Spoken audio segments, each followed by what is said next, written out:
आता 11वा प्रश्न सांगते, फक्त बस व विमान या दोनच वाहनांनी प्रवास करणारे लोक आणि फक्त रेल्वे व विमान या वाहनांनी प्रवास करणारे लोक यांच्या संख्येत किती फरक आहे? आता बघा, अगोदर फक्त बस व विमानाचं बघूया आपण. फक्त बस आणि विमान. बस आणि विमानानं प्रवास करणारे कोण आहेत? हे 10 आहेत. बस आणि विमानानं प्रवास करणारे 10 आणि या दोनच वाहनाने प्रवास करणारे लोक आणि फक्त रेल्वे व विमान या दोन वाहनाने, रेल्वे आणि विमान. आता हे आहे विमान आणि हे आहे रेल्वे. या रेल्वे आणि विमानानं प्रवास करणारे कोण आहेत? हे किती आहेत? हे 30 आहेत.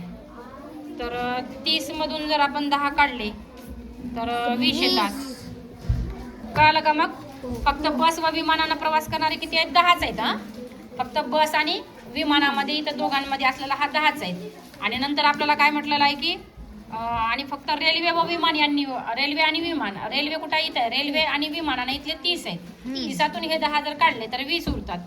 तर वाहनाने प्रवास करणारे लोक यांच्या संख्येत कितीचा फरक आहे? 20चा फरक आहे. म्हणून पर्याय क्रमांक 3 येत, 10 येत नाही.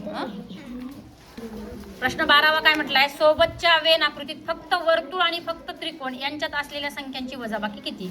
फक्त वर्तुळ बघा, फक्त वर्तुळ आणि फक्त त्रिकोण यांच्यात, फक्त वर्तुळामध्ये 10 आणि फक्त त्रिकोणामध्ये असलेले हे 3, 4, 8 आणि 4, 12 आणि 3, 15.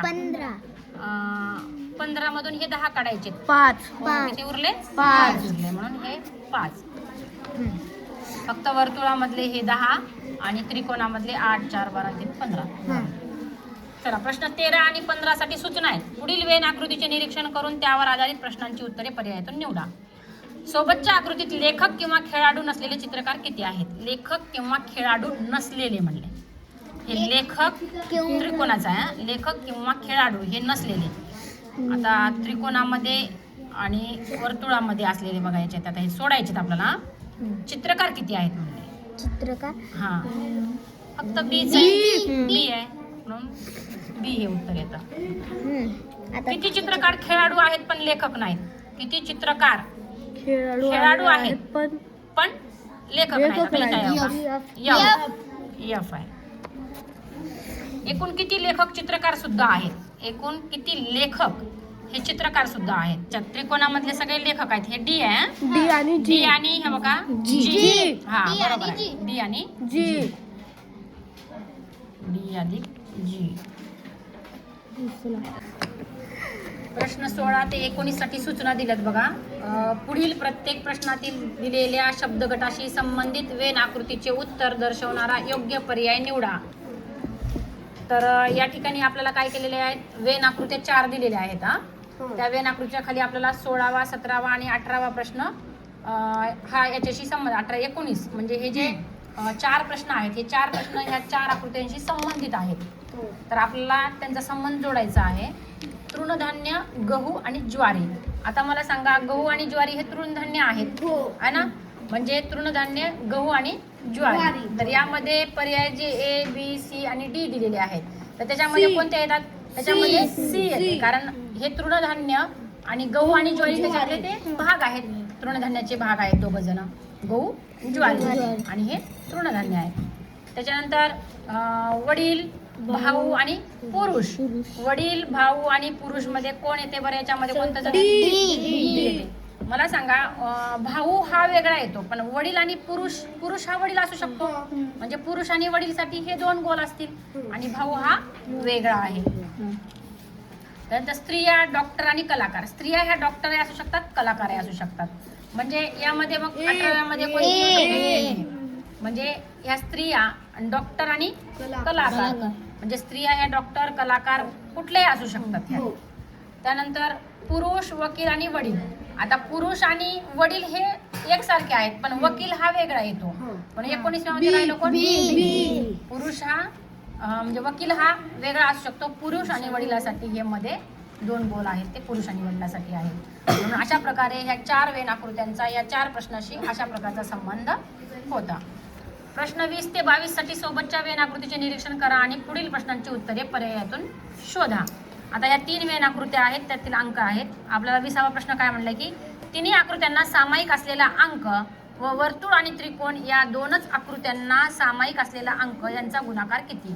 आता तिन्ही आकृत्यांना सामायिक असलेला अंक कोणता आहे बरं? 6 आहे. कारण का तर हा वर्तुळातही आहे, हा त्रिकोणातही आहे आणि हा चौरकामध्ये आहे. 10 तसा आहे पण 10 वर्तुळात नाही. 8 आहे पण 8 ह्याच्यामध्ये त्रिकोणात नाही. हा इकडं त्रिकोणात नाही आणि हा 8 हा त्रिकोणात नाही. कळालं का? हा तर हा इकडच्या वर्तुळामध्ये आहे पण ह्या त्रिकोणामध्ये नाही. तर 10 हा चौकोनामध्ये आहे, त्रिकोणामध्ये आहे पण वर्तुळात नाही. पण 6 हे सगळ्याच ह्याच्यामध्ये आहे म्हणून हे 6. आणि त्याच्यानंतर काय म्हणलेलं आहे आपल्याला? सामायिक असलेला अंक व वर्तुळ आणि त्रिकोण या दोनच आकृत्यांना सामायिक असलेला. वर्तुळ आणि त्रिकोण या दोनच आकृत्यांना सामायिक असलेला अंक कोणता आहे? 4 आहे. म्हणजे हा वर्तुळात आणि त्रिकोणामध्येच आहे. म्हणजे आपल्याला काय म्हणले यांचा गुणाकार विचारलेला आहे. 6 गुणिले 4 जर केलं तर 24 येते. पर्याय क्रमांक 2. सामायिक म्हणजे फक्त त्या दोघांमध्येच असला पाहिजे. आता 21 काय म्हणते? फक्त एकच आकृतीत असलेल्या संख्यांची बेरीज किती? फक्त एकच आकृतीमध्ये असलेल्या संख्यांची बेरीज बघा.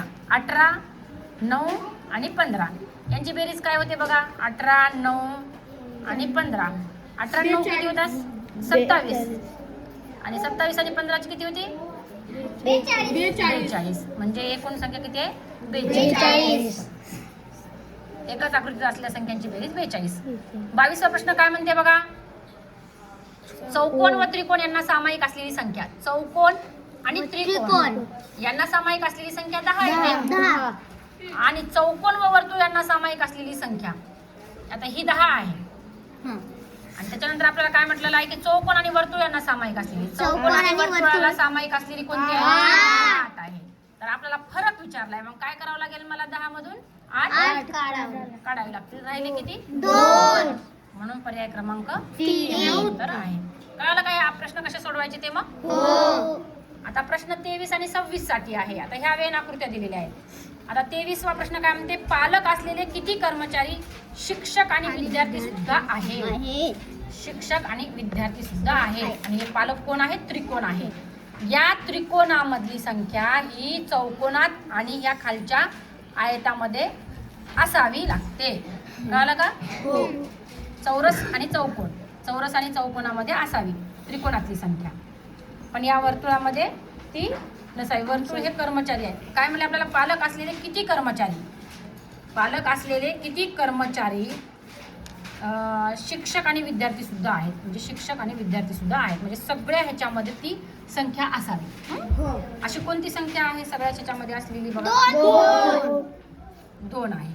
बरोबर आहे. म्हणजे हे 2 ही कर्मचारी आहेत, पालकही आहेत, विद्यार्थी आहेत आणि शिक्षक पण आहेत. म्हणून पर्याय क्रमांक 2 आपलं उत्तर आहे. सर्वाधिक संख्या असलेले लोक कोण आहेत? सर्वाधिक संख्या असलेले लोक कोण आहेत म्हणले? 85 आहेत. म्हणजे 85 हे कोण आहेत? शिक्षक आहेत. सर्वात जास्त संख्या असलेले कोण आहेत मग? शिक्षक. तर काय म्हणलेलं आपल्याला या ठिकाणी? किती लोक फक्त कर्मचारी आहेत? तर या ठिकाणी बघा हे कर्मचारी असलेले हे 33 आहेत. आणि आणखी वर्तुळामधली संख्या ही बाहेर कुठंच नाही अशी बघा बरं. कुठं आहे का? 9 आहे. म्हणजे 33 मध्ये जर आपण ते 9 जर मिसळले तर किती होतात? 42. म्हणजे 42 हे जे आहेत ते कर्मचारी फक्त कर्मचारी आहेत ते, बाकी कोणीही नाही. किती कर्मचारी हे शिक्षक व विद्यार्थी आहेत पण पालक नाहीत म्हणले? हे कर्मचारी शिक्षक आणि विद्यार्थी आहेत पण पालक नाहीत. त्रिकोणात नसावेत, याच्यात आणि याच्यात असावेत. गोल वर्तुळामधली संख्या ही वरच्या चौरसामध्ये चौकोनात असावी पण त्रिकोणात नसावी. आता बघा किती आहेत असे? 6 आहेत. त्याच्यानंतर नाहीत का? फक्त 6 ही संख्या आपली. हे 6 हे कर्मचारी शिक्षक आणि विद्यार्थी आहेत पण पालक नाही आहेत ते. म्हणून पर्याय क्रमांक 3 उत्तर आहे.